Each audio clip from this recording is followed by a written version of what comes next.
So once again very good morning to all. तो बेटा कल के पार्ट में हमने ये देखा था कि इंट्रोडक्शन पार्ट क्या था, जैसे आइसोटोन क्या होता है, आइसोबार क्या होता है, about isomers, isotopes, then after that हमने एवरेज वैल्यू निकाली थी क्लोरीन की। तो ये सारी चीज़ें क्या थी, this is the introduction part of this chapter. तो आज हम स्टार्ट करेंगे न्यूक्लियस के रेडियस से, कि रेडियस कैसे निकाला जाता है न्यूक्लियस का और किस तरह से उसका फॉर्मूला निकलता है। ठीक है, चलिए हमारा जो आज का टॉपिक है that is radius of nucleus. ठीक है बेटा, रेडियस ऑफ न्यूक्लियस में क्या है, अब न्यूक्लियस के रेडियस को हम किस तरह से निकाल सकते हैं, हमें उसके बारे में बताना है। ठीक है, देखो आपने देखा होगा कि जो एटम है, एटम के अंदर जो न्यूक्लियस का पार्ट होता है वो कितना छोटा होता है, देखा है ना आप सभी ने, है ना। तो जो न्यूक्लियस का पार्ट है वो बहुत छोटा होता है एटम के अंदर, जिसके अंदर प्रोटॉन्स और न्यूट्रॉन्स दोनों लाई करते हैं। तो अगर हम डिस्टेंस देखें, ठीक है, उसके सेंटर से उस इलेक्ट्रॉन का, उस ऑर्बिट का, तो वो डिस्टेंस क्या होता है, बढ़ता रहता है, बढ़ता रहता है ना। जैसे हाइड्रोजन के लिए 1 हो गया, अगर हम लिथियम के लिए देखेंगे तो उसका सेकंड ऑर्बिट में पहुंच जाता है। ठीक है, 2 and 1।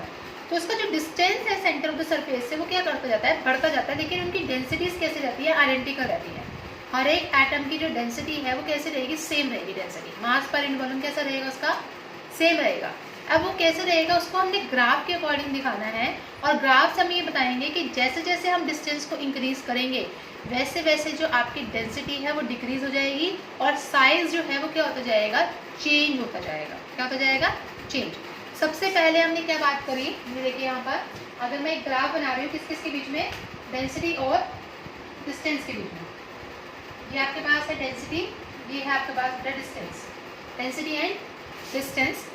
तो डेंसिटी और डिस्टेंस में क्या वो है, डेंसिटी मैंने आपको बताया कि हर एक उसके केस में क्या होगी, न्यूक्लियस के केस में आइडेंटिकल होगी डेंसिटी।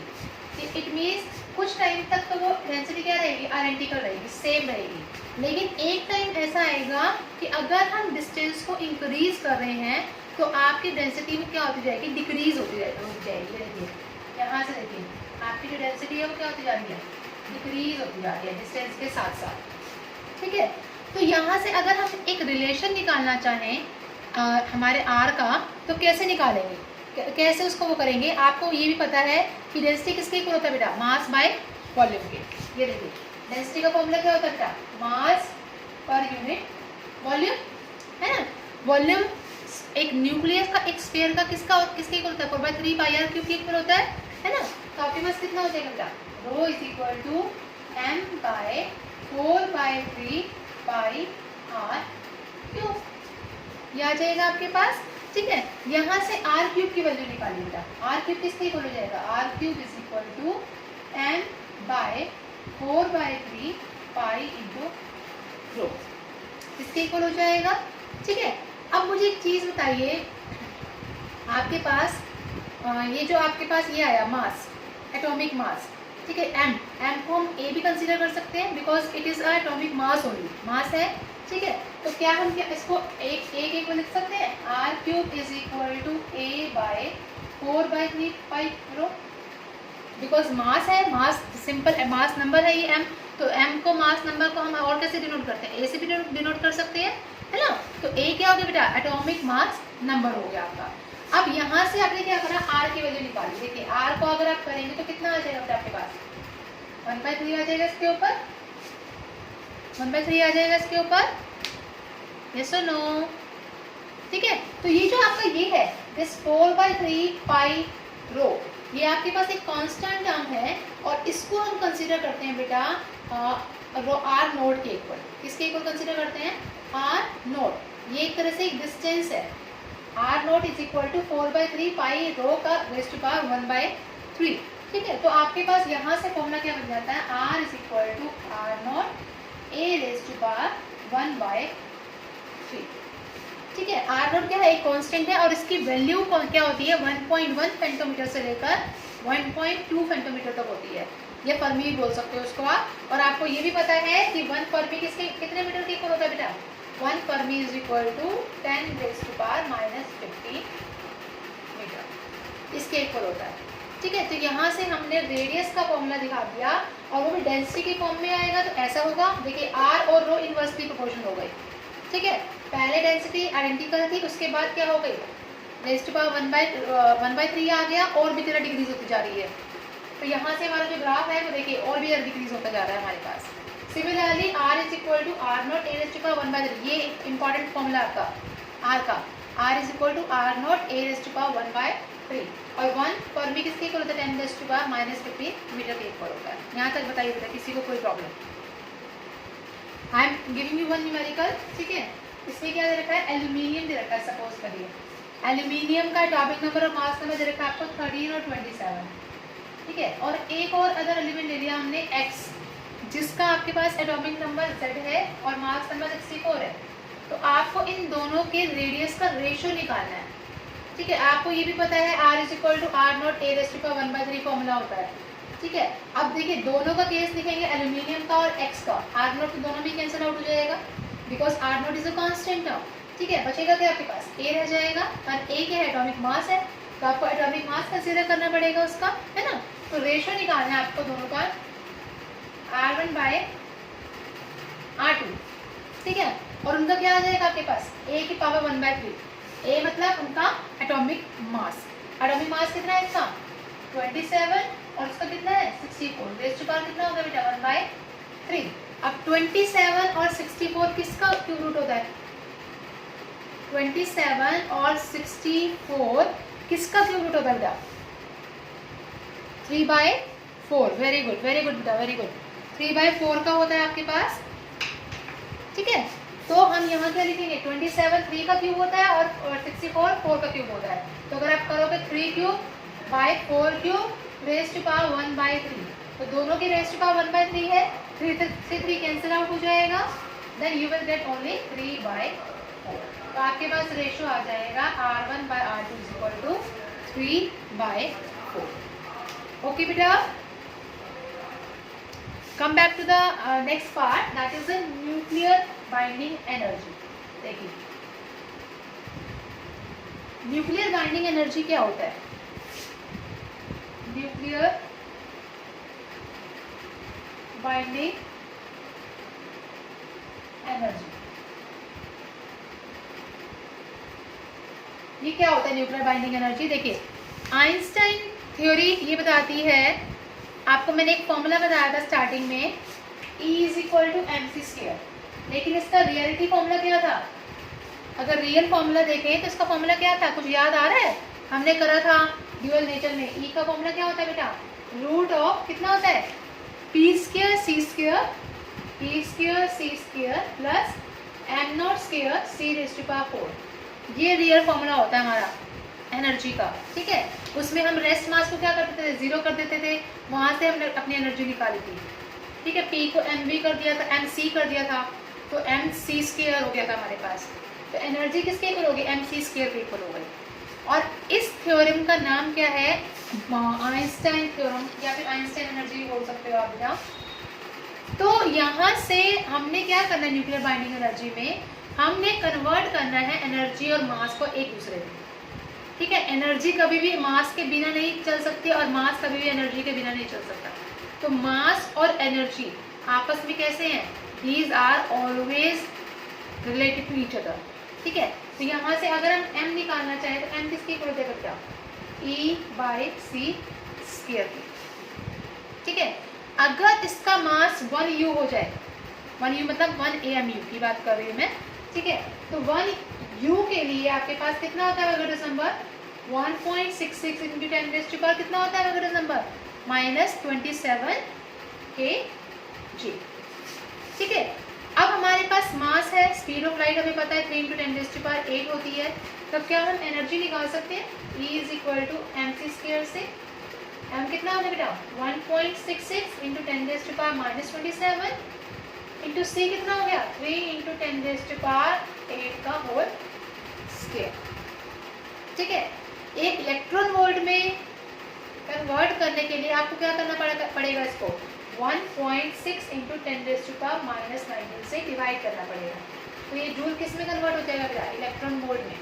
तो ये देखा गया आइंस्टाइन का फॉर्मूले से कि जब इसको कैलकुलेट किया गया तो उसकी एनर्जी अप्रॉक्सीमेटली आई बेटा 933.75 मेगा इलेक्ट्रॉन वोल्ट। इतनी एनर्जी निकली हमारे पास, ठीक है। क्या निकली? इतनी एनर्जी किससे? आपके क्या बोलते हैं, आइंस्टाइन इक्वेशन से, ठीक है। तो हमें ये पता था कि न्यूक्लियस जो है वो किस किस से बनता है बेटा? प्रोटॉन से बनता है, न्यूट्रॉन से बनता है, जिसको हम क्या बोलते हैं? न्यूक्लियॉन भी बोलते हैं। क्या बोलते हैं बेटा उसको? न्यूक्लियॉन भी बोलते हैं हम। अब क्या हुआ, मास ऑफ न्यूक्लियस जो था, देखिए न्यूक्लियस के अंदर क्या होता है? प्रोटॉन्स और न्यूट्रॉन्स दोनों लाई करते हैं। तो न्यूक्लियस का मास अगर हम निकालें तो कैसे निकाल सकते हैं? किसी भी न्यूक्लियस का मास अगर हमें निकालना है बेटा तो हम कैसे निकालेंगे? देखिए ये आपके पास न्यूक्लियस है, न्यूक्लियस, इसका मास निकालना है। इसमें क्या क्या चीज़ लाई करती है आपके पास? प्रोटॉन और न्यूट्रॉन, ठीक है। और प्रोटॉन सपोज करो एक उसमें न्यूक्लियस में 10 है और न्यूट्रॉन में 10 है, ठीक है। तो आपके पास यहाँ पर एटॉमिक नंबर कितना हो गया? 10 ही होगा आपके पास। लेकिन न्यूक्लियस के अंदर कितने वो रिजाइड करेंगे? 20 रिजाइड करेंगे, क्योंकि 10 तो प्रोटॉन हो गया, 10 न्यूट्रॉन हो गए, टोटल कितने हो गए? 20। अब क्या हुआ, सपोज करो कि किसी उसमें बम्बार्डमेंट में या फिर टकराया किसी चीज़ से, तो मास स्पेक्ट्रोमीटर ने क्या करा? इसका मास नापा, सपोज करिए, ठीक है। मास स्पेक्ट्रोमीटर ने क्या करा? इसका मास को मेजर किया। तो मास स्पेक्ट्रोमीटर ने कितना मेजर किया? सपोज इसके मास को, मास स्पेक्ट्रोमीटर ने सपोज करिए 18 इसका मास मेजर किया, सपोज इट, ठीक है। बाकी 2 रह गया हमारे पास, ठीक है। तो वो 2 कहाँ चला गया? वो 2 कहाँ चला गया? टोटल था 20, लेकिन मास स्पेक्ट्रोमीटर ने उसको 18 काउंट किया, ठीक है। जो 2 था वो 2 कुछ नहीं बल्कि वो क्या कहलाता है? That is known as mass defect. उसको क्या बोलते हैं? मास डिफेक्ट बोलते हैं, ठीक है। मास डिफेक्ट m या फिर डेल्टा m से डिनोट करते हैं। और इसी टाइप की एनर्जी को क्या बोला जाता है? जिसमें कुछ ना कुछ मास डिफेक्ट होता है और बाकी जो एनर्जी रह जाती है वो मास स्पेक्ट्रोमीटर मेजर करता है। That type of energy is known as your binding energy. उसको क्या बोला जाता है बेटा? बाइंडिंग एनर्जी बोला जाता है। तो बाइंडिंग एनर्जी को डिफाइन कैसे करेंगे? It is the energy required, कितनी एनर्जी चाहिए to separate the nucleon free from the nucleus. यानी कि ये जो 2 न्यूक्लियस रह गए थे बाहर, ये 2, ठीक है, न्यूक्लियस से सेपरेट होकर जो रह गए थे, दैट कितनी एनर्जी लगी उन 2 न्यूक्लियंस को उसके न्यूक्लियस से फ्री करवाने में, वो क्या कहलाती है? This type of energy is known as your binding energy. क्या बोलते हैं उसको? हम बाइंडिंग एनर्जी बोलते हैं, ठीक है। और यहाँ से हमने ये देखा भी सही कि आइंस्टाइन के अकॉर्डिंग जो मास है वो किसके इक्वल है? आपके एनर्जी के इक्वल है। यानी कि अगर आपकी एनर्जी चाहिए तो उतना ही मास लग रहा होगा उसके ऊपर। देखिए हमने क्या कहा? 2 क्या था? उसका मास था वहाँ पे। तो मास किसके इक्वल है? एनर्जी के इक्वल है। तो 18 तो उसको मिल गई एनर्जी, लेकिन 2 कहाँ चलेगी? 2 हो गई आपकी मास डिफेक्ट में। यानी कि ये जो 2 इलेक्ट्रॉन्स हैं, 2 जो आपके पास पार्ट है, ठीक है, ये जो पार्ट है ये किस में चला गया? ये आपका न्यूक्लियस से सेपरेट हो गया न्यूक्लियन की फॉर्म में। So that type of energy is known as what? Binding energy. यहाँ तक बताइए बेटा। अरे बेटा अब हमें पता है कि देखिए अगर हमें किसी एलिमेंट को रिप्रेजेंट करना है तो x z a होता है एलिमेंट का रिप्रेजेंटेशन, ठीक है। a मास नंबर होता है, z एटॉमिक नंबर होता है, और न्यूट्रॉन नंबर क्या होता है बेटा? न्यूट्रॉन नंबर होता है n is equal to a minus z, ठीक है। तो मास डिफेक्ट अगर आपको निकालना है तो मास डिफेक्ट का फॉर्मूला क्या होता है? ध्यान से देखिए। जो हम न्यूक्लियन को न्यूक्लियस से सेपरेट करते हैं वो कैसे करते हैं वो देखिए। मास डिफेक्ट अगर आपको निकालना है उसका फॉर्मूला होता है बेटा आपके पास डेल्टा एम से। डेल्टा एम भी लिख सकते हो या कैपिटल एम भी लिख सकते हो, वो आपकी मर्जी है, ठीक है। It is equal to, formula होता है n into M N. N का मतलब neutron into mass of neutron, ठीक है, mass of neutron plus z into M P. z मतलब atomic number into mass of proton minus total mass, जो total mass है उसका। This is known as your delta M. क्या बोलते हैं इसको? Delta M.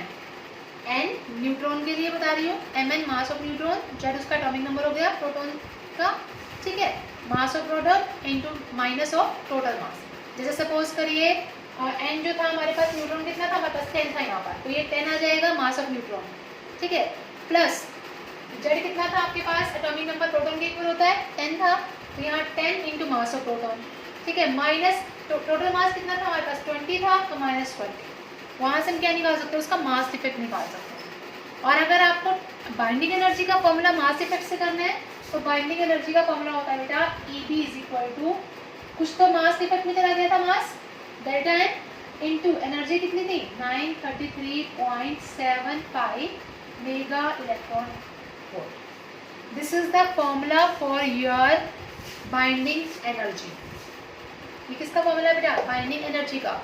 और अगर बाइंडिंग एनर्जी पर न्यूक्लियन निकालना है तो उसका फॉर्मूला आता है EBN is equal to, per nucleon मतलब binding energy per nucleon, EB/N, ठीक है। इसको क्या बोलते हैं, बाइंडिंग एनर्जी पर न्यूक्लियन बोलते हैं। और ये बाइंडिंग एनर्जी पर न्यूक्लियन होता क्या है, ये वो एवरेज एनर्जी है जो कि क्या करती है, जो कि चाहिए होती है हमें ताकि हम न्यूक्लियन को न्यूक्लियस से क्या कर सके, फ्री कर सके, ठीक है। EBN क्या है आपके पास, average binding energy per nucleon है, जिसमें हम न्यूक्लियन को न्यूक्लियस से फ्री करवा सके, उस टाइप की एनर्जी को हम क्या बोलते हैं, बाइंडिंग एनर्जी पर न्यूक्लियन बोलते हैं, ठीक है। जैसे फॉर एग्जांपल एक क्वेश्चन करते हैं इसके बेसिस पे, देखिए एक न्यूमेरिकल बताती हूँ आपको इसके बेसिस पे। सपोज करिए आपको ये दे रखा है क्लोरीन 70 और 35 दे रखा है, ये एग्जांपल है इसका, ठीक है। और इसके मास ऑफ न्यूक्लियस दे रखा है आपको 34 पॉइंट, अगर हम देखें दैट इज 9800 जूल, ये गिवन है आपको mass of nucleus. Mass of proton आपको दे रखा है 1.00783 U, 783 U। Mass of neutron आपको दे रखा है 1.0866 U, 00 सॉरी, ठीक है। आपको निकालना क्या है, EBN निकालना है, EBN निकालना है। कैसे निकालेंगे, सबसे पहले आपको क्या निकालना पड़ेगा, डेल्टा M निकालना पड़ेगा EBN निकालने के लिए, ठीक है। बेसिकली हमारे पास फॉर्मूला क्या है इसका, डेल्टा M इंटू 933.75, या तो ये या फिर ये, पर न्यूक्लियन हमें गिवन नहीं है, हमें ये वाला फॉर्मूला लगाना पड़ेगा इसमें, ठीक है। तो डेल्टा M निकालने के लिए क्या फॉर्मूला होता है बेटा, डेल्टा M बताइए, फॉर्मूला बताया था ये NMN plus ZMP minus M, ये बताया था। ZMP, Z कितना है आपके पास प्रोटॉन का, बताइए Z क्या है, एटॉमिक नंबर कितना है क्लोरीन का, व्हाट इज एटॉमिक नंबर,